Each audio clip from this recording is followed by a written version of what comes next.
Bien, donc nous dédions ce shiur par Parashat Hukat à 3 kidnappés, 3 enfants Shouim, Gilad Michael ben Bat-Galim, Eyal ben Iris Teshura, Yaakov Naftali ben Raphaël Dvora. Qu'ils puissent avoir une délivrance rapide, Bezat Hashem, et rentrer tous sains et saufs à la maison.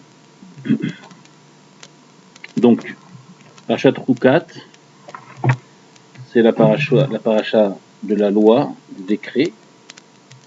Et une paracha, elle porte son nom. En vérité, c'est le titre de toute la paracha. Ça, on l'a dit souvent. Pas moi qui le dis, ce sont des tzadikim, Parashat Torah. Le nom de la paracha, c'est le titre. En vérité, le début de la paracha, les premiers mots de la paracha, c'est le titre de la paracha, parce que on retrouve un fil conducteur du début jusqu'à la fin de la paracha, toujours. À nous de le découvrir. Et Parashat Hukat, c'est la paracha de la loi du mort, de l'impureté de la mort. D'accord?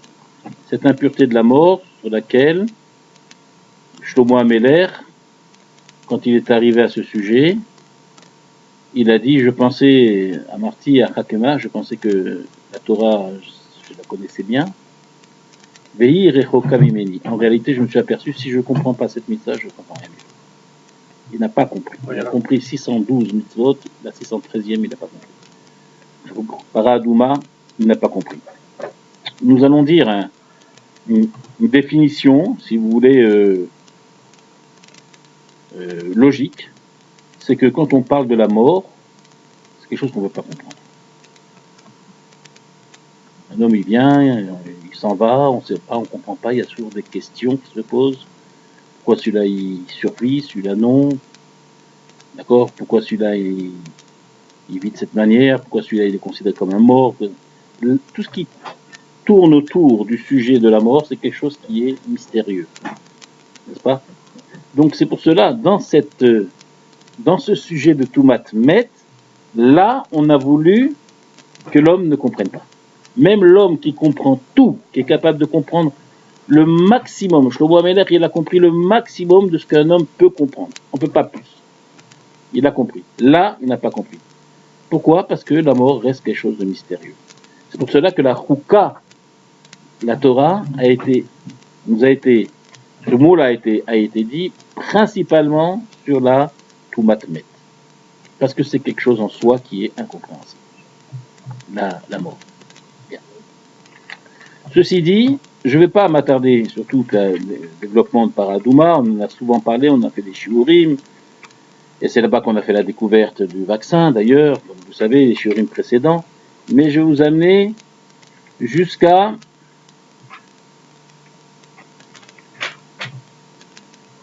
là où Vaïsou Mikadesh, où les Bnei Israël ont voyagé de Kadesh. Là où ils ont réclamé de l'eau, là où Moshe Rabbeinu a frappé le rocher au lieu de parler au rocher comme il lui avait été ordonné.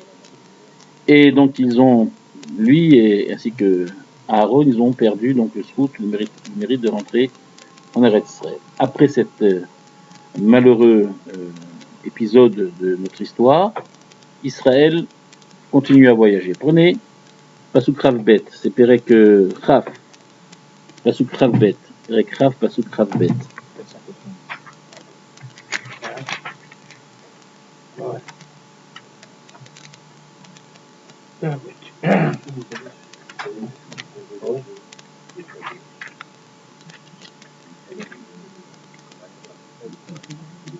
Oui, vous avez Perek Chaf, Pasuk Rav Bet, Vaïs ou Mikadesh, vous avez Vaïs ou Mikadesh, Vayavo ou Bene Israël, Kol Ha'eda Oraha. Donc Israël voyage, quitte cet endroit qui s'appelait Kadesh. Vayavo, ils sont arrivés, donc Bene Israël, Kol Ha'eda Oraha, sur la montagne sur une montagne. C'était une double montagne, une montagne sur l'autre. Vayomer Hashem el Moshe ve'el Aaron. Hashem s'adresse à Moshe et à Aaron, Behora'a, sur cette montagne. Al Gevul Eretz Edom, à la frontière du pays de Edom, dans le sud d'Israël. Les morts, pour leur dire Ye'asef Aharon El Amav, que Aharon rejoigne ses ancêtres. Kilo Yavo El Haaretz Asher Natati Livnei Israël, car il ne rentrera pas dans le pays pour lequel pays que je donnerai au Béné Israël, Al Asher Meritem et Pi les Memeriva, parce que vous êtes révoltés, vous n'avez pas gardé l'ordre au sujet des eaux de la révolte. Bien. Ici donc on annonce la mort de Aharon.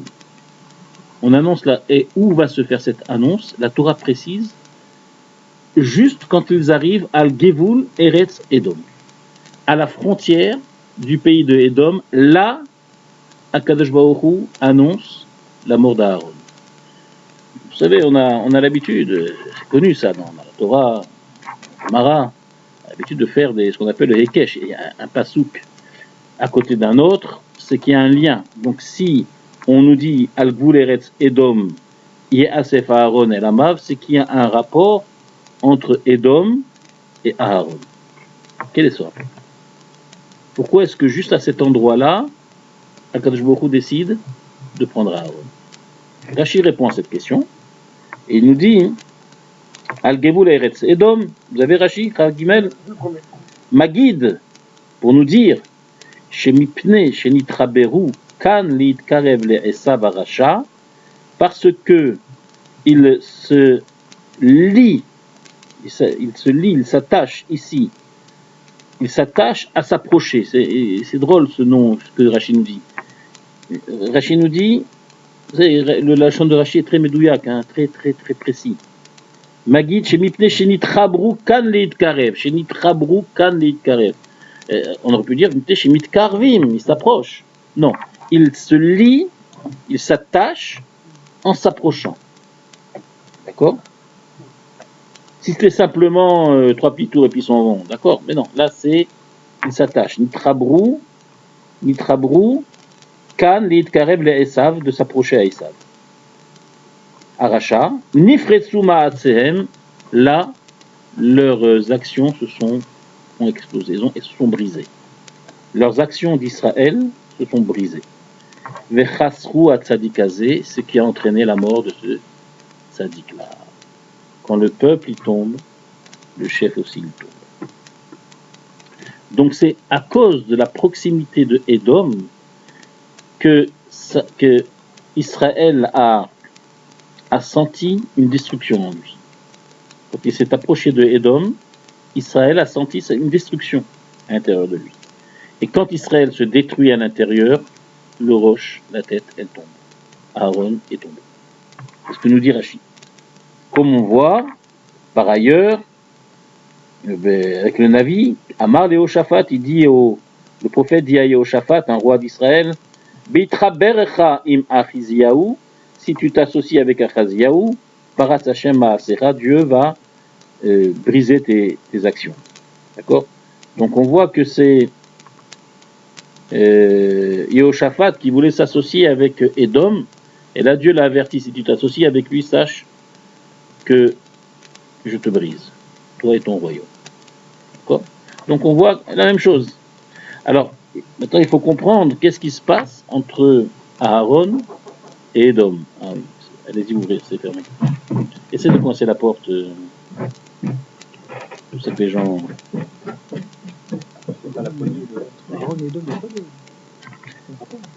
Oui, hein? Quel rapport entre Aaron et Édom? Ça, c'est la question.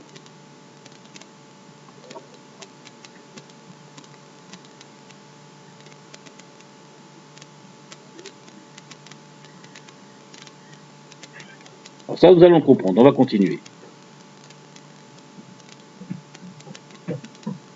Donc Hachem dit Kar et Aaron. D'accord? Première question qu'il va falloir comprendre. Pourquoi dès qu'il s'approche de Édom, c'est là que Aaron tombe, meurt? Pourquoi? Et là Hachem dit à Moshe, Kar et Aaron, prends Aaron, Bon, et là, on connaît tout le processus pénible que Moshe a dû faire, l'accompagner, le déshabiller, l'habiller, habiller Lazare à côté, n'est-ce pas, et voir partir Aaron, ça a été quelque chose de très pénible pour Moshe Rabbeinu, comme la Torah va le dire, et il a fait exactement ce qu'Hachem lui a dit. Qu'est-ce qu'on a besoin de dire qu'il a fait exactement ce qu'Hachem lui a dit? C'est que c'était très pénible pour Moshe de faire ça. C'était très pénible. Mais on va voir, c'était encore beaucoup plus pénible pour Israël. Puisque on nous dit, Vayalbesh Otam, etc. On nous dit, Vayir ou, Pasuk Khaftet. À la fin, quand Moshe Rabbeinu est revenu, ils ont vu, tout Am Israël ont vu Moshe et Aaron partir, s'éloigner, et monter encore plus haut sur la montagne. Et là, ils voient, quelque temps après, Moshe Rabbeinu revenir, seul, avec Elazar, sans Aaron. Il y avait des signes de maladie Non, pas du tout. Mitat Neshika, c'est la mort d'un tzaddik qui quitte ce monde. Vayir ou kol ha'eda. Là, c'est marqué, toute l'assemblée d'Israël a vu que Aaron, qui gava Aaron. Comment ils n'étaient pas là. Pourtant, on nous dit, toute l'assemblée d'Israël a vu que Aaron a rendu l'âme. Vayivku et Aaron, et ils ont pleuré à Aaron, chez le Shimium, pendant 30 jours, Kol Bet Israël, toute la maison d'Israël. Vous voyez, ici, ça a été encore plus pénible pour un Israël de voir Aaron partir. Parce que on connaît Aaron, quand c'est marqué, ils ont vu. Rachid nous explique, regardez, Vayiru Kol Haeda, Kesheraou Moshe Vela Hazar Yordim, Ve Aaron Lo Yarad. Quand, en voyant revenir, il y avait Aaron et Lazare qui revenaient et Aaron n'était pas avec eux. Amourou, ils ont dit, Echan ou Aaron. Où est Aaron? C'est pas possible. Amalem met. Moshe Rabbeinu leur a répondu, il est mort. Amrou, ils ont dit, c'est pas possible. Efshar, Mish Amad, Keneged, Amalach, Ve'atzar et Amagefa. Un homme qui était capable de se tenir devant le Malach Amavet et empêcher qu'il tue, n'est-ce pas? Ishlot, beau Malach Amavet. Est-ce que c'est possible que le Malach Amavet peut lui faire du mal? C'est impossible. Lui, le Malach Amavet, quand il voit Aaron, il a intérêt à se sauver. Lui, il a intérêt à avoir peur. Mais Aaron, le Malach Amavet ne peut pas l'approcher. Il ne peut pas l'approcher. Impossible. Donc, à ce moment-là, comme on va par la suite dans Rashi, comment il va expliquer la chose, il s'est passé dans Am Israël quelque chose de terrible. Ils ne comprenaient pas et ils allaient à leur perte. Eux, sans Aaron, ils n'auraient pas pu tenir. Sans Aaron, la vie n'était plus, là l'Israël n'était plus possible. Tout s'arrêtait là. C'est pas possible de continuer. Moshe, c'était Moshe. Moshe, c'était le tzaddik entre Am Israël et Dieu, mais il avait déjà toute sa tête déjà là-bas. C'était pas ça. Mais sans Aaron, c'était pas possible. Tout s'arrêtait là. Tout allait exploser. Et qu'est-ce qui s'est passé? Miyad bikesh Moshe rachamim. Moshe Rabbeinu, il a dû demander rachamim à Akadosh Baruch Hu. Parce qu'il voyait que la fin, il voyait que c'était pas possible. Chacun il se serait sauvé, chacun. C'est comme les armées qui perdaient leur chef, c'était la débandade. Ça allait devenir la débandade. Moshe Rabbeinu, il a senti ça. Qu'est-ce qu'il a fait? Bikesh Moshe Rachamim. Comme il a prié pour le Fret Haegel, comme il a prié pour les Meraglim, comme il a prié pour les choses les plus graves, la même chose, il prie pour la nouvelle qu'Israël vient d'apprendre et qu'il ne pouvait plus, il ne voyait plus la suite. Il ne voyait plus la suite, ça. Donc, Bikesh Moshe Rachamim. Vers Uhu Malach Asharet, Lahem, les Malach Asharet, ils ont montré à Aaron, à tout Am Israël. Moutal Bemita était allongé sur un lit. Raou Vehemin. Ils ont vu, ils ont cru. Là, ils n'ont pas cru Moshe. Ils n'ont pas cru Moshe. Parce qu'ils n'arrivaient pas à comprendre, juste ces parachas, le fil conducteur, la paracha où on n'arrive pas à comprendre une telle chose. Celui qui domine le Malach Hamavet, il se fait tuer par le Malach Hamavet, c'était pas possible. C'est la chouka, c'est la chouka. Raou Veheminu, ils ont vu et ils ont cru. D'accord? Kol Bet Israël, pourquoi c'est marqué tout Israël, alors que pour Moshe Rabbeinu, c'est marqué Israël a pleuré, pas toute la maison d'Israël. Ici, c'est marqué toute la maison d'Israël. Quand on dit tout, c'est tous. Et quand on dit maison, maison, ça veut dire les femmes aussi. Bat, Baït. Riper Baado, Vaad Beto, pour lui et pour sa femme. Beto Zoishto. Bet Israël. Tous les hommes, toutes les femmes d'Israël ont pleuré. Comme Rachid nous dit, à Anashim ve Anashim. Pourquoi? Les hommes et les femmes. Les filles, Sheaya, Aaron, Rodev, Shalom. Parce que Aaron, c'était l'homme, on le considérait comme monsieur tout le monde, c'était l'ami de tout le monde, c'était l'ami de tout le monde. Les filles Sheaya, Aaron, Rodev, Shalom. Ou Matil, Ahava, Ben Baale, Meriva. Et il arrivait à réconcilier des personnes qui se disputaient. Ou Ben Ish le Ishto. Ou alors dans Shalom Baït, il arrivait à réconcilier un homme et sa femme. N'est-ce pas? Donc c'était l'homme vraiment que tout l'Israël s'appuyait sur lui. Tous les couples, tous les hommes entre eux s'appuyaient sur Aaron. Sans lui, ça serait effondré déjà depuis longtemps. N'est-ce pas? C'est toujours comme ça, c'est quand on perd la chose n'est plus là, on se rend compte combien elle était utile, combien elle était importante. Quand elle est là, on se dit bon, c'est normal, j'ai rien à voir, rien à faire, rien à lui dire, rien à penser. Mais lorsqu'elle n'est pas là, on s'aperçoit du manque, on s'aperçoit du vide, on s'aperçoit que la vie n'est pas possible. C'est ça qu'Israël a compris. Si on pouvait comprendre ça plus tôt, ce serait mieux. Entre nous, d'accord? Bien, Aaron, c'était cet homme-là. C'était l'homme qui était très proche de tout l'Israël. C'était l'homme qui a réussi à faire comprendre le Ham Israël que on peut être un très bon juif même si on n'est pas la tête comme Moshe Rabbeinu, même si on n'a pas la tête dans le ciel, comme Moshe Rabbeinu, entre Dieu et les hommes, qui avait quitté sa femme, etc. et tout, comme on a vu. Même en restant avec sa femme, en se disputant avec sa femme, même en restant avec la communauté, en se disputant avec les fidèles qui sont autour de nous et la vie normale, quoi. C'est ça la vie normale. D'accord? Eh bien, on peut rester un bon juif, on peut être un tzaddik. Même comme ça, on peut être un tzaddik. C'est ce que Aaron leur a fait comprendre. Cette idée-là que la vie normale, la vie d'un homme qui travaille, qui côtoie d'autres hommes, qui a des relations des fois difficiles, des conflits, et qui rentre fatigué à la maison, et que parfois ses nerfs, il les reporte à la maison, à l'intérieur, c'est la vie normale. Et qu'on peut être un grand homme, un bon juif, comme ça aussi. C'est ce qu'il leur a fait comprendre à Aaron. On n'est pas forcément rachat, parce qu'on n'étudie pas toute la journée, et qu'on n'est pas toute la journée dans la Torah, et qu'on doit passer des heures à son travail, on n'est pas forcément un rachat. On peut être un très bon juif encore. C'est ce que Aaron a réussi à leur faire comprendre. Et ça, ils en avaient besoin, mais ils étaient plus là. C'est pour ça qu'ils ont eu beaucoup de mal. Après, on nous dit, vous allez voir, tout doucement, on va arriver à notre sujet. Vaishma Akenaani Melech Arad Yoshev Anegev Kiba Israël Derech Atari. Le Cananéen a entendu, Cananéen, roi de Arad, a entendu Yoshev Anegev qui habitait dans le sud. Alors en vérité, c'est contradictoire. Canaan, c'est jusqu'au nord. Mais roi de Arad qui habitait au sud, c'est quoi cette histoire-là? Tu es Cananéen, du nord au sud, de l'est à l'ouest.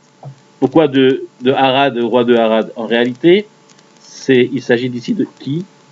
De Amalek.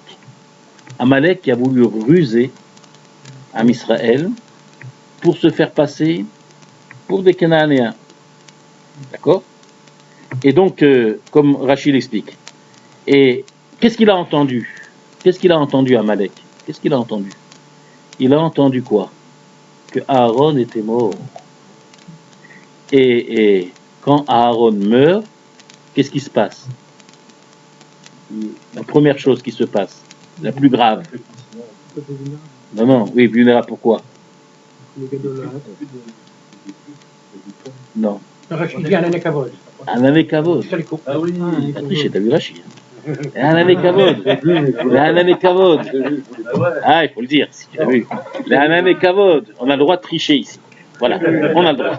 C'est tout. Maintenant, c'est comme vous voulez. Alors donc, les Anané Kavod, c'est les Shiva Anané Kavod qui sont partis avec Aaron. Et c'est quoi les Anané Kavod? Les Anané Kavod, c'était d'abord la clim. Parce que dans le désert, sans clim, c'est pas la peine. Hein. Je suis prêt à monter la montagne, mais s'il y a la clim, ça va. je la mange, je la descends. Non, les Ananekavod, même, elles aplatissaient la terre. Elles les protégeaient des Nerachim, des Srafim, des bêtes sauvages, de la chaleur. Elles les protégeaient de tellement de choses. D'accord? On avait peur d'Israël, on avait peur de s'approcher d'Israël. Ça protégeait tout le Ham Israël, les Ananekavod. Quand Aaron est mort, les Ananekavod venaient bisrout à Aaron. D'accord? Donc là, ils sont devenus très vulnérables. Évidemment, qu'est-ce qui se passe? Les chiens, ils sautent. D'accord? Qui c'est Amalek? Amalek, c'est le chien de Édom, c'est le chien de Esav. C'est le petit-fils, Eliphaz, fils de Esav, il a eu Amalek avec Timna. Vous connaissez la famille, un petit peu. Mafia, vous la connaissez. D'accord? Donc, comment il s'appelle? Amalek, c'est le chien de Esav. Esav, il veut rester diplomate et un homme présentable, qu'est-ce qu'il envoie? Un chien. Il envoie Amalek. D'accord? Et qu'est-ce qu'il a fait, ce chien? Effectivement, il a sauté sur l'occasion pour se dire, comme Israël maintenant n'a plus d'Ananekavod, c'est le moment ou jamais.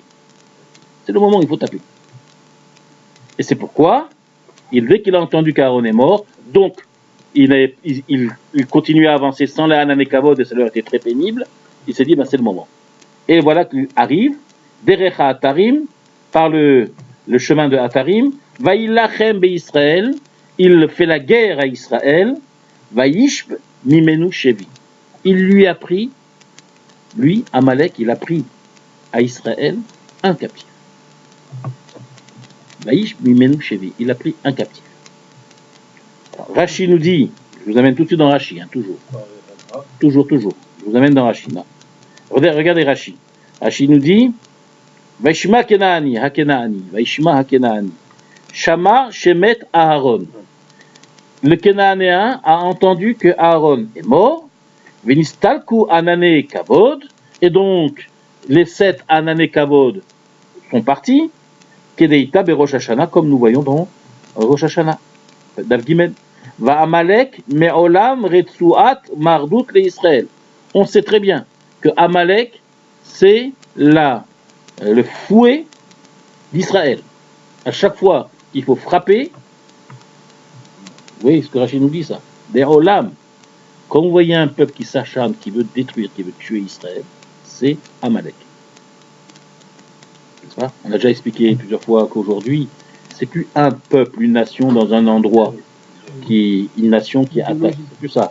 Aujourd'hui, c'est une idéologie qui est incarnée par des personnages de descendants vraiment de Amalek qui se sont intégrés dans différentes nations et qui attisent ces nations contre Israël. Cette idéologie-là, elle est toujours là. Elle existe toujours. On a déjà fait un chiot, on va pas m'attarder là-dessus. Donc, Léolam dit Rashi, sache qu'à chaque fois tu verras qu'une nation, qu'un peuple, il veut fouetter Israël, il veut détruire Israël, d'accord? Sache qu'il vient de Amalek. Mezuman bechol et le puranut. Toujours prêt, toujours là, toujours au garde à vous pour aller punir Israël. Toujours. Donc il a entendu quoi? Que Nistalku Anane Kavod Rabotai. Qu'il n'y avait plus cette protection sur Israël. Alors regardez Rashi Derech Atarim. Non, dernier Rashi, Vaïsh Mimenu Shevi. Ils ont Amalek, donc le Cananéen, a pris un prisonnier, un captif. Rashi nous dit Ena Ela Shifra Achat. Qui ils ont pris? Ils n'ont pas pris, c'est pas marqué Vaïsh Mimenu Ish. C'est pas marqué Vaïsh Mimenu Israël. C'est marqué Vaïsh Mimenu Shevi. Ils ont capturé un captif lui-même. Qui était cette captive? C'était une chifra kénaanite. Une chifra qui a été capturée après une escarmouche entre Israël et les trucs. Ils ont lui ordonné une petite raclée et puis en même temps les femmes en disant vous allez nous servir. Donc c'était une chifra. Une chifra. Ils l'ont pris. Ah, on a attrapé la femme de ménage. La Maria, on l'a attrapée. Oh, prends-la, garde-la. Garde-la. C'est vrai, c'est quoi cette histoire-là? On voit pas, qu'est-ce qui se passe? Vaïsh bimenu shevi. Et ça s'arrête pas là, Rabotai. Ce qui est très étonnant, c'est que on leur a pris une servante. Oui, on a pris la bonne. Et qu'est-ce qui se passe? Vaïdar Israël neder Lachem. Israël, quand ils ont vu ça, ils ont fait un serment pour Dieu. Vayomar, il dit, Imnaton titen et amazé, si tu nous donnes ce peuple-là, il dit à Dieu, si tu nous donnes ce peuple-là, Beyadi dans ma main, Vacharamti et arehem, je détruirai toute leur ville. Donc toute leur ville, c'est hommes, femmes et enfants. Tous. D'accord? C'est ce qui fait le Néder d'Israël. Vous vous rendez compte? On leur a pris leur bonne. C'est grave quand même. On leur a pris leur bonne. Alors, qu'est-ce qu'ils auraient fait si on aurait pris un juif? La bombe atomique. Je ne sais pas ce qu'ils auraient fait. Hein? On leur a pris la bonne. J'essaie de vous faire vivre un petit peu ce qui se passe ici, vous faire comprendre. Vous allez voir. Vaishma Hashem Bekol Israël. Dieu a dit Chiche. D'accord. Vaïten et Kenaani. Il lui a donné le Kenaani. Comme d'habitude. Vayaharem et Tahem. Ils les ont massacrés. Et ils les ont mis tout en Kherem. C'est-à-dire, comme Rachid dit, Akdish Lalam Lagaboua. Tout ce que je vais prendre comme butin, ça sera pour Kadosh, pour Kadosh Baruch. D'accord? Vetarem, toute leur ville, Vaikra Shem Amakom Chorma. Ils ont appelé le nom de cet endroit-là, Chorma, c'est-à-dire le Kherem, comment dire Kherem? Anathème. Hein? Non, anathème c'est autre chose. Consacré à Hachem. D'accord? En Kherem, c'est consacré à Hachem. Rabotai, comment vous pouvez comprendre une telle chose? Une guerre, un massacre, ils ont éliminé tout le monde, hommes, femmes, enfants, pas une ville, les villes, c'est marqué. Les villes, parce qu'on leur a volé leur bonne. Voilà. Il n'y a pas quelque chose de louche ici. Seulement, on peut dire à Rabotai la chose suivante. D'abord, je me rappelle une petite histoire avec le Rav Poniovitch, c'est en 67. En 67, quand Israël a avancé et les Arabes tombaient autour d'eux comme des mouches, d'accord? Tout Sinaï, le Kotel, tout le monde devant le Kotel, on a cru que c'était Mashiach. En 67, on a pensé, ça y est, c'est pour maintenant. On a cru que c'était le Mashiach. On est allé voir le Rav de Poniovitch. On lui a demandé, nous, ça y est, c'est arrivé. Le Rav Poniovitch les a regardés et leur dit, vous savez, s'il y a un seul blessé, c'est déjà plus Mashiach. Sachez, s'il y a un seul blessé, vous êtes sûr déjà, c'est pas ça. Quand Mashiach va venir, il n'y aura pas une égratignure. Une égratignure, il n'y aura pas. Même une poussière dans l'œil, il n'y aura pas. Sachez-le. Et il y a eu, évidemment, comme on sait, beaucoup de pertes. Donc, Rav Shach, il a dit tout de suite, c'est pas le Rav Poniovitch, il a dit tout de suite, c'est pas la peine de dire Rav Shach ou Rav de Poniovitch? Rav de Poniovitch, hein, c'est lui. Kahana. Il a dit, ça ne peut pas être Mashiach. S'il y a un seul juif qui a été touché, ça va être Mashiach. Quand Mashiach viendra, il n'y aura rien du tout. Ça veut dire que quand Israël est méritant, même un blessé, même une égratignure, il ne doit pas y avoir. Et là, le fait qu'on leur a pris cette chouïa, cette chifra, déjà pour eux, c'était considéré comme une perte. Et là, ils ont compris qu'ils n'étaient pas bien. Comme on a vu. Ils sont approchés de Édom. D'accord? Ils ont senti en eux une chute. Et ensuite, il n'y a plus la Nekavod, la mort d'Aaron. Tout ça, ça a fait chuter le Ham Israël à un point, on ne peut pas s'imaginer. Par rapport à la Madriga qu'ils avaient, évidemment. D'accord? Mais eux, tout bas, nous, on est encore, ils sont encore bien. Donc, ça, c'est clair. Mais, ce qu'on dit ici, c'est qu'en réalité, cette prise de Shvouya, c'était déjà pour eux une perte énorme. D'accord? Ça, c'est, si vous voulez, si on veut comprendre un petit peu le chat. Mais si on va aller un peu plus en profondeur, si on veut comprendre un peu plus. Ici, on a Israël qui s'approche de Édom. Ils s'approchent de Édom, comme Rachid le précise, il ne dit pas simplement qu'il s'est approché. Ils se sont intéressés à Édom. Ils se sont intéressés à Édom, comme on va le voir par la suite. Ça a causé que quoi? Que Aaron y meurt. Ça a causé que quoi? Qu'il n'y a plus d'Anané Kavod. Il n'y a plus d'Anané Kavod. Qui c'est qui vient? Amalek et Esav. Attaque. On voit ici, on a en face de nous Les Anané Kavod, tant qu'il y a les Anané Kavod, on est protégé. Si ces Anané Kavod ne sont pas là, d'accord, et si on est en dehors des Anané Kavod, on n'est plus protégé. Qu'est-ce que, je vous pose la question, d'après vous, simplement, qu'est-ce que signifie Anané Kavod? Les nuages. Un juif, il doit être dans les nuages. Il doit rester. Ça veut dire Anané Kavod. On doit être dans les nuages, quoi, ça veut dire. Hein? La présence d'Hachem constante. L'Anané Kavod, c'est la présence d'Hachem constante. Là, c'est pas possible. Quel est le tzaddik qui peut avoir la présence dans lui d'Hachem constante? C'est une protection. Hein? Mais qu'est-ce que ça représente? Une protection, c'est-à-dire tu me protèges et moi j'ai rien à faire. C'est quoi l'Anané Kavod? Vous savez, regardez, on va faire demain la parashat Kitetsé, c'est demain, non? C'est demain Kitetsé. Kitetsé, c'est quand? C'est demain. Quoi? Vendredi soir. Kitetsé, c'est demain. Parashat Kitetsé, c'est quand? C'est demain. Les jours, les semaines, les mois, les années passent tellement vite qu'on se demande si on aura le temps de... C'est pas déjà passé. Parce qu'on n'a pas passé déjà Kitetsé. Regardez. Regardez, à la fin de Kitetsé, je vais vous montrer ce que c'est. Je vais vous montrer ce que c'est la Ananim. Vous n'avez pas pris conscience encore de ce que c'est les Ananim. Regardez, les Anané Kavod. Vous avez Kitetsé ou pas? Moi, c'est moi qui ne l'ai pas. Voilà, Kitetsé. Il est dit, à la fin, la paracha de Amalek, Zachor, etc., etc., et Asher Asa Alech Amalek, vous avez ou pas? Page. Fatigué? Regarde. C'est marqué Zachor et Asher Asa Alech Amalek, Baderer, Vetetrem Israël. Asher, souviens-toi de ce que tu as fait à Amalek en chemin en sortant d'Égypte. Asher Karcha Baderer, il t'a refroidi en chemin. Vaizanev Vecha Kol HaNecheshalim Acharecha. Et il a frappé, je traduis après le sens, hein, tous ceux qui s'étaient affaiblis derrière toi. Rashi explique que c'est affaibli derrière toi, Necheshalim Acharecha, ceux qui traînaient derrière. Il a frappé tous ceux qui traînaient derrière. Rashi nous explique que ça veut dire le sens, quand la Torah nous dit Necheshalim Acharecha. Vous avez Rashi?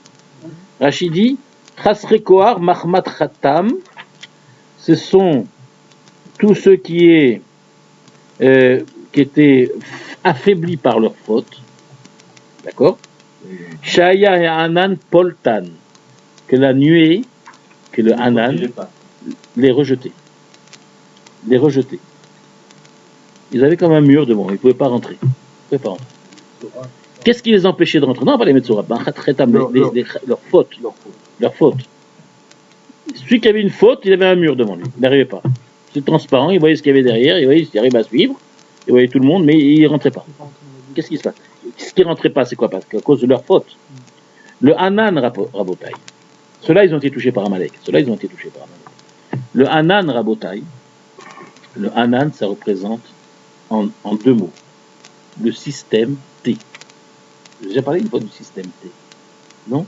Si, rappelez-vous. Le système D. Système T, vous ne connaissez pas? C'est système Torah.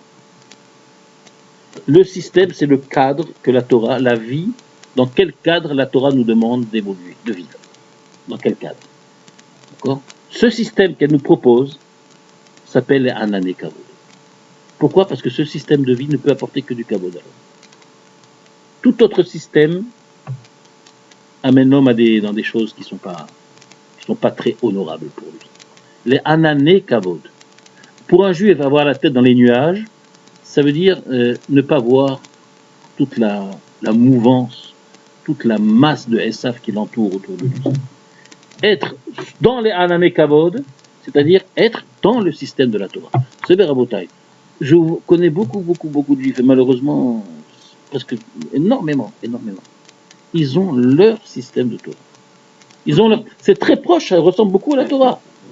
Ça ressemble beaucoup à la Torah. Je vous dis, c'est presque la même chose. Mais ce n'est pas le système de la Torah. C'est des gens qui ont exclu, par exemple, Minyan, ça n'existe pas. Shachit Mincha, c'est quelque chose qui pour les autres.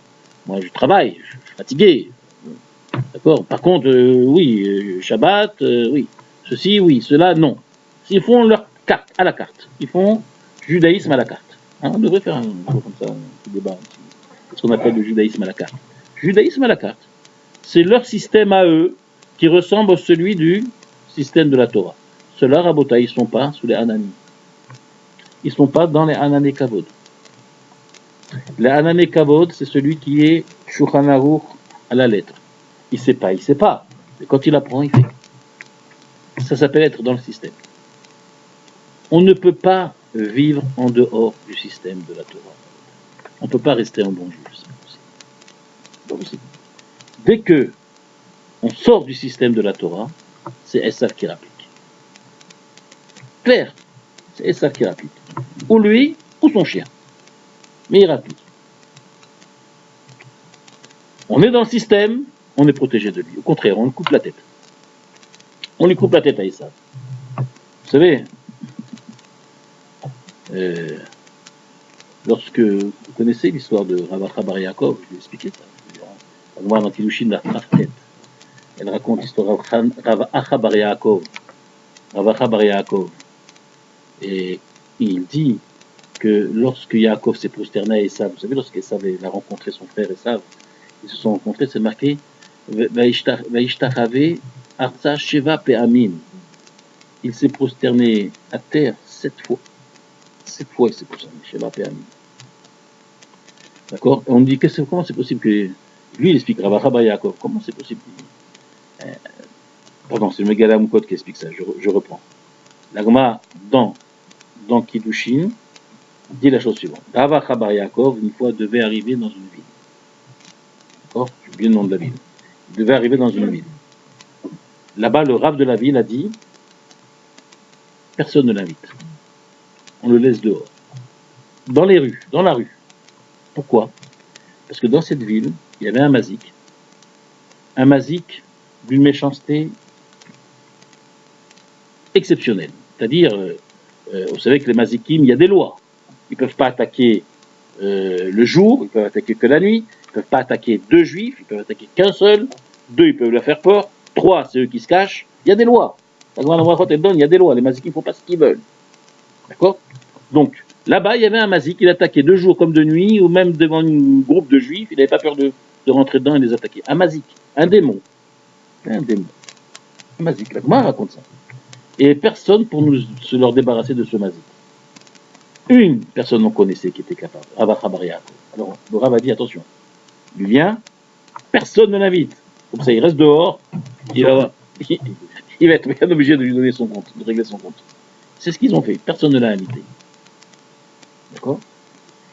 Et on raconte que Rav Acha bar Yaakov, quand il a vu ce mazik, il avait 7 têtes. 7 têtes. Et il a dû avoir ses armes qu'on doit connaître, les Koubalim, les grands tzadikim. Il a fait tomber une tête après l'autre jusqu'à ce qu'il a tué entièrement le démon. Et la ville était soulagée. Comme ça, la Gemara raconte dans Kiddushin. Qui était cette personne-là? Rav Acha bar Yaakov. Acha bar Yaakov, le fils de Yaakov. Certainement peut-être descendant ou Nitsutsu, Neshama de Yaakov Avinu. En tous les cas, cette même histoire, Rav Acha bar Yaakov, il l'a vécu quelques siècles plus haut à l'époque de Esav. Quand Yaakov a rencontré Esav. Les 7 Ishtachavayot qu'il a fait, Yaakov devant Esav, en réalité, il a fait descendre, il a décapité les 7 têtes de Esav. Il y avait Shiva Anani Kavod, il y en a 7. Esav, il représente un mâle à 7 têtes. Comme il y en a la Gdusha, il y en a la Touma. 7 têtes. D'accord? Et lorsque Yaakov s'est approché, il a décapité ces 7 têtes, et qu'est-ce qu'il a trouvé devant lui? Son frère. Le frère à l'état pur. Un frère devant un autre frère. Et 2 frères qui se rencontrent, évidemment, ils s'embrassent. Rav Acha, le frère, bar Yaakov, fils de Yaakov. D'accord? Et donc, qu'est-ce que je vois de cette histoire-là? Je vois de cette histoire-là que Esav, c'est un ou Malachamavet, ou Yetzerara, ou Anachash, ou Samermem, c'est le même. C'est ce malach qui cherche, qui va frapper et punir le juif. D'accord? Des fois c'est un homme, des fois c'est un chaliard d'Akadosh Baruch Hu, mais c'est Esav. Alors maintenant, celui qui est dans les Ananim, qui est à l'intérieur des Anané Kavod, Celui-là, il se protège, il est protégé de Esav. Celui qui sort d'Anané Kavod, il sort d'Anané Kavod, il est à l'extérieur, il n'est pas à sa place. Il n'est pas à la place où il devrait être, il est à l'extérieur. Il est pris à l'extérieur. Celui-là, Esav, on peut être sûr qu'il va lui tomber dessus. Quel est le signe pour savoir à Botaï? Est-ce qu'on est dans les Anané Kavod ou on est à l'extérieur? On a besoin de signes, on a besoin de nous guider des fois, de nous envoyer des messages. Qu'est-ce qu'il fait, Rabotai? Eh bien, comme nous voyons ici, puisque Israël n'était pas parfait à ce moment-là, qu'est-ce que Baruch fait? Il prend un captif, il prend n'importe qui, il prend quelque chose qui appartient aux Juifs et il le place à l'extérieur. C'est ça, la notion du captif, la notion du kidnapping. Quand on vient, on nous prend quelqu'un, on nous le kidnappe, et on nous le sort, c'est pour montrer que nous ne sommes pas, nous, à la place où on devrait être.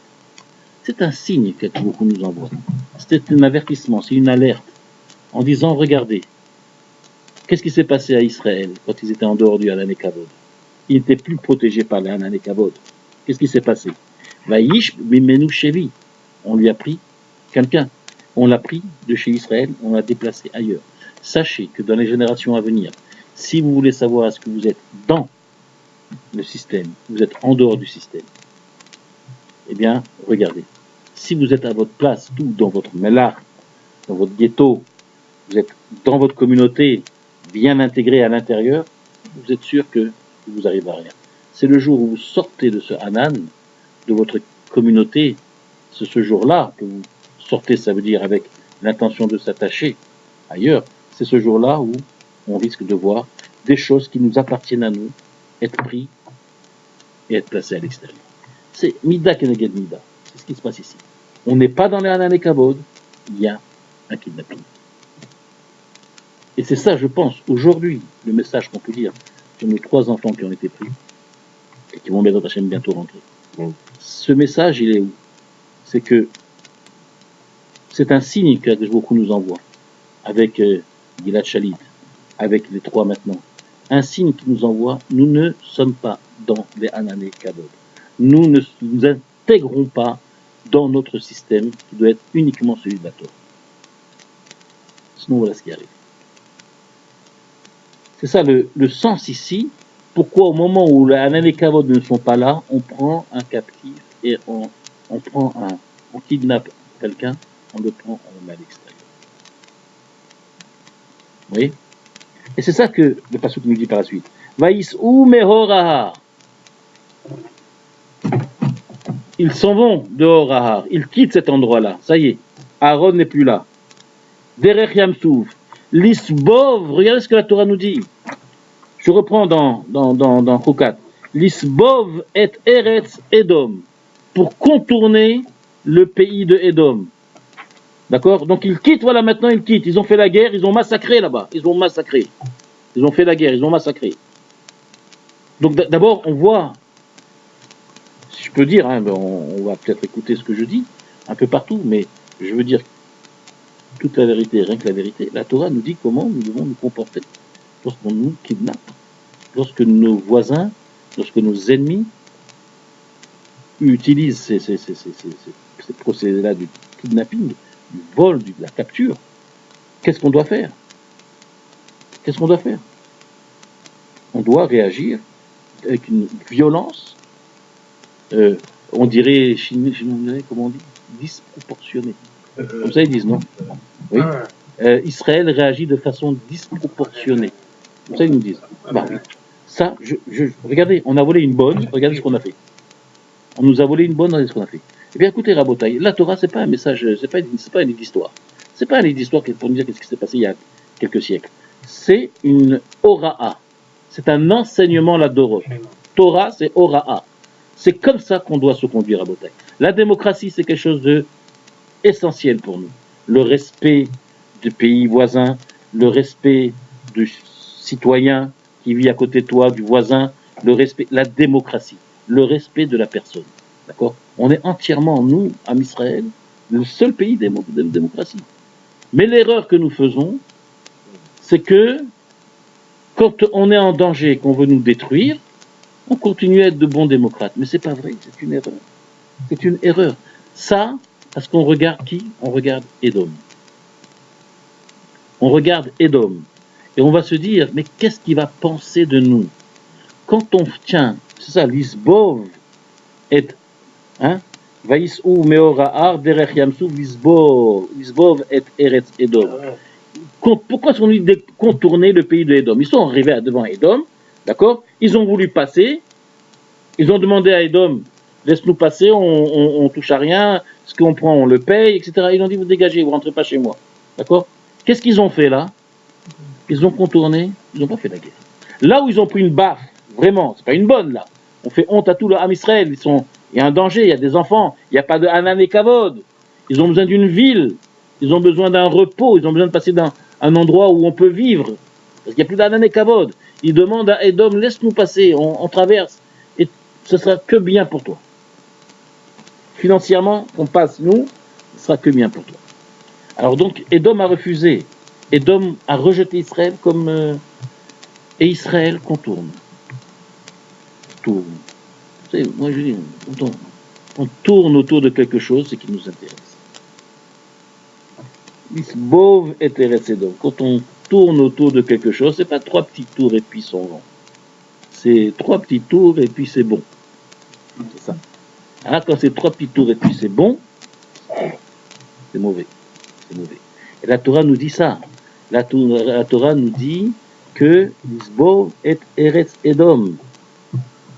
Et l'Isbov et Eretz Édom, c'est qu'ils sont intéressés à Édom. Qu'est-ce que ça veut dire, à votre avis, s'intéresser à Édom, être intéressé à Édom? Ça veut dire quoi? Ça veut dire qu'ils ont commencé à aimer leur manière de vivre, ils ont commencé à sentir que ce serait peut-être plaisant pour eux. L'Isbov, on ne dit pas ils sont arrivés à la frontière de Édom comme tel Gvoul, Eretz Édom. L'Isbov et Eretz Édom, ils ont tourné autour. Si on tourne autour, c'est qu'ils ont essayé de savoir comment ils font ci, comment ils font ça, et dans quel cas. Et ça les intéressait. D'accord? Et quand il arrive une telle chose, Vaïdaber Ha'am Belohim ou Moshe, c'est la révolte. Dès que tu t'intéresses à Édom, qu'est-ce qui se passe? Tu te révoltes contre Dieu. Tu sors du système. Obligé. Alors quand on nous parle de Édom, on nous parle de Esav, c'est quoi? Ça nous rappelle quoi, Esav? Esav, au tout début, ça nous rappelle l'homme, comme nous dit la Gemara, qui avait le jour même fauté 5 à grandes avérotes, d'accord? Il avait tué celui qui portait Nimrod, qui avait volé la tunique, etc., etc. C'était Yom Kippour, etc. Bon, il a fait 5 avérotes le jour même. Il est arrivé devant Yaakov. Il a vu Yaakov, c'était le jour où Abraham Avinu venait de mourir. Il était en deuil. Donc il était en train de cuisiner des hadashim, des lentilles. Il a vu ça, il a dit Al-Itenina mina Adom à Adomazé. Vas-y, verse. Rachid dit comme un chameau. Il a ouvert la gueule, très grand.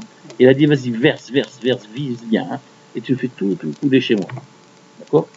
Il a vu mina Adom à Adomazé. Et ça, Rabotai, c'est celui qui voit la couleur de la nourriture. Un bon steak bien saignant, tu vois, bien rouge, avec l'odeur et tout.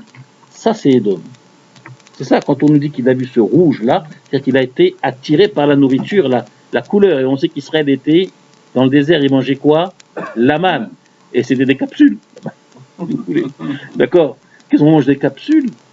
On n'a pas besoin de capsules, on veut du rouge. On veut manger, croquer, mâcher, on a envie de déchirer. D'accord? Ça, c'est Édom. C'est Édom qui a vu dans la nourriture la couleur. C'est-à-dire qu'il voit tout le style de se nourrir, il voit tout l'art de la table. C'est Édom, ça. Il y a des gens qui mangent, ils ont des lois, et la fourchette de ce côté, et le couteau de l'autre, le verre se met là, le petit grand machin, et de la manière dont... Top chef. Hein? Chaque repas, ça doit être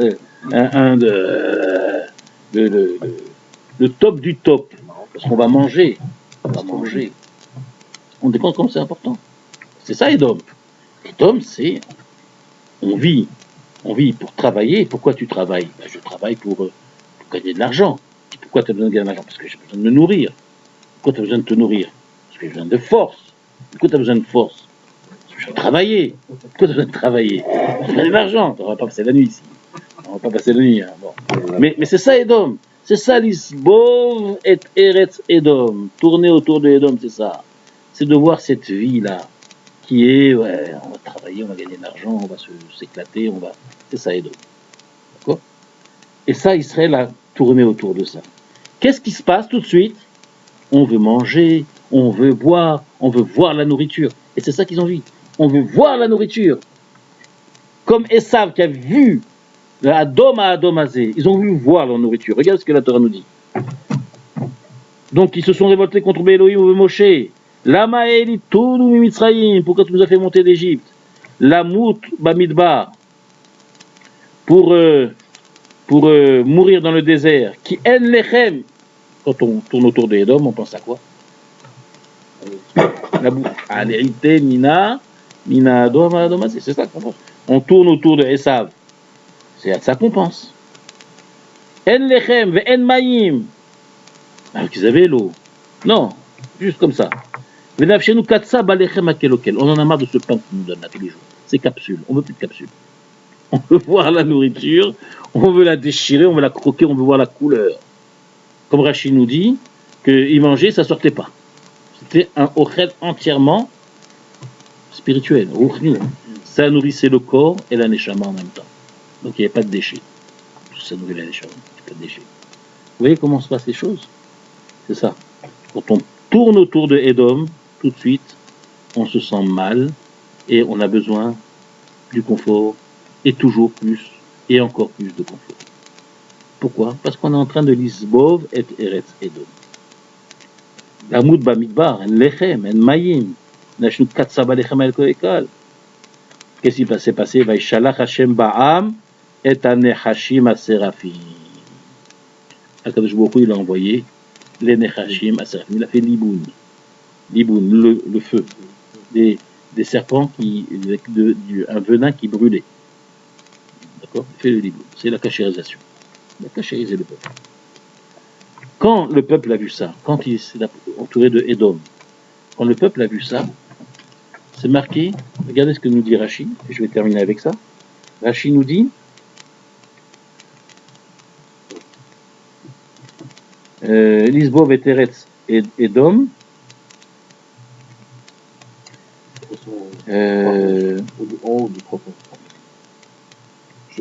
Yamsouf, moi je cherche Derech Yamsouf, où est-ce que c'est? C'est là Derech Yamsouf? Voilà, Derech Yamsouf, vous avez Rachid Derech Yamsouf, regarde ce qu'il nous dit. Kevan Shemet Aaron. Lorsque Aaron est mort, ou Ba'a Alehem il Hamazou, et qu'ils ont fait cette guerre contre Canaan, Chazrou Lachorehem Derech Yamsouf. Et ils sont partis, ils ont fait demi-tour. Une grande partie du clan d'Israël a fait demi-tour. Ou Aderer Shechazrou Lahem Nigzera Alehem Gzerat Meraglim. Tout le chemin qu'ils ont fait après la Gzera des Meraglim, ils ont fait demi-tour, ils sont retournés. Vesawa Midbar Yamsouf, Vekan Chazrou Lachorehem Sheva Masaot, nous dit Rachid. Ils ont fait trois étapes. 3 villes, 3 étapes. 7 étapes. C'est-à-dire qu'ils sont arrêtés, campés 7 fois, ils sont retournés en arrière de 7 étapes. Pourquoi 7 étapes? Ils ont dégringolé de 7 madrigotes, les fameux 7 têtes de Esav, ces fameux chiffres 7 qui représentent Esav dans la Touma et dans la Kedusha, le chiffre 7, parce que Aaron n'était plus là. Ils ont dégringolé de 7 Massaot, c'est une manière de dire, si vous voulez, d'accord? Et le fait aussi de retourner, même physiquement, c'était pour eux une chute après l'autre, 7 chutes. Parce que Aaron, lui, quand il était vivant, il allumait la menorah. Et dans la menorah, combien de branches il y avait? 7 branches. Et ces 7 branches-là correspondent aux 7 Anané Kavod dont on parle. C'est ça qui faisait rayonner et qui donnait toute la protection, la force, la puissance de ces Anané Kavod de protéger de tous les ennemis et de toutes les mauvaises choses qu'ils pouvaient rencontrer dans leur voyage. C'est ce rayonnement-là des nérotes de la Ménorah qui donnait toute la puissance, qui était en direct avec les Hanan et Kavod. C'est pas si obscur que ça dans les Hananim. C'est très clair, très clair. En tous les cas, ce sont ces 7 voyages qu'ils ont fait en arrière, justement parce qu'ils sont sortis de Hanan, ils se sont intéressés à Édom. Parce que vous vous intéressez à Édom, vous sortez du Hanan, et là, vous dégringolez. Et vous laissez l'ouverture, donc de Esav. Vous voyez, Rabotai, c'est ça. Qu'est-ce que je retiens? Je retiens une chose, c'est que ce qui nous arrive actuellement, nous, en Israël, on voit, ça fait la 2e fois qu'on nous prend, on kidnappe nos jeunes, d'accord? Baruch Hashem, ça s'est bien terminé pour le premier. J'ai pas entendu Baruch Hashem de sa part, du premier. D'accord? J'aurais bien voulu l'entendre. Mais le jour où ces 3-là reviendront Bezrat Hashem, ce sera un grand Kiddush Hashem. Mais une chose qui est sûre, si on veut savoir quelle doit être l'attitude à Torah d'Israël, elle doit être impitoyable. La démocratie n'existe plus dans ces conditions-là. Mais maintenant, le problème, c'est quoi? C'est que va dire l'Occident. Vous voyez, la suite des Psukim. Que va dire l'Occident? Mais arrêtez de tourner autour de l'Occident. Arrêtez. On vous a pris 3 jeunes. Mais faites le nécessaire pour que plus jamais ça vienne leur traverse l'esprit un jour de prendre même une bonne, de vous voler une bonne. Allez-y. S'il y avait en Eretz Israël un pouvoir, un gouvernement qui serait Alpi à Torah, je vous garantis que dès la première fois, il n'y aurait pas eu une deuxième fois. Parce que d'après la Torah, c'est comme ça qu'il faut agir. On est démocrate avec des gens qui utilisent la démocratie comme toi. Bien. Mais on ne peut pas être démocrate avec des gens qui veulent te détruire. C'est ou lui ou nous.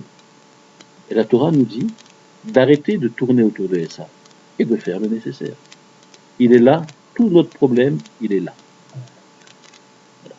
Donc, on a vu l'actualité, on a vu en même temps quelle doit être la réponse à cette actualité. Que je vous nous envoie de Psorotovot Amen.